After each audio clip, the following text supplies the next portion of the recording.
Hey guys, welcome back to CBI casual bites India. House of Bagara ఇదైతే దుర్గం చెరువు రోడ్లో ఉంటుందండి restaurant. One of the fine dine restaurants. ఇక్కడ food అయితే చాలా బాగుంటుంది. ఇక్కడ నేను మల్టిపుల్ టైమ్స్ ట్రై చేశాను. సో ఇవాళ అయితే డిన్నర్ టైంలో వచ్చాం. సాటే ప్రాన్స్ అయితే తీసుకున్నా. ఇదైతే చాలా బాగుంది, స్నాక్స్ లాగా. మధ్యలో కరెంట్ పోయింది. సో సాటే ప్రాన్స్ మీరు ఎప్పుడన్నా వస్తే ట్రై చేయండి, బాగుంటుంది.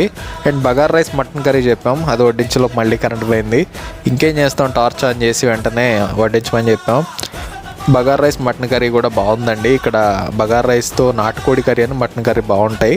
అండ్ చికెన్ కర్రీ కూడా చెప్పాం, ఇది కూడా బాగుంది. మీరు ఎవరన్నా ఎప్పుడన్నా ఈ హౌస్ ఆఫ్ బగారాలో ఫుడ్ ట్రై చేసి ఉంటే మీకు ఎలా అనిపించిందో కామెంట్స్లో చెప్పండి. డెజర్ట్స్లోకి వస్తే కొత్తగా జాపనీస్ చీజ్ కేక్ అని స్టార్ట్ చేశారు. ఈ బన్లా ఉంది కదా సార్, ఇదే. అదైతే చాలా మైల్డ్గా బాగుందండి. అండ్ ఆప్రికాట్ మిల్క్ కేక్ ఇదైతే ఎప్పటి నుంచో ఉంది, నా ఫేవరెట్ ఇక్కడ. సో మాకైతే టోటల్గా ఎంత కాస్ట్ అయిందో బిల్లు పెట్టాను చూడండి. Thanks for watching. Please subscribe to CBI.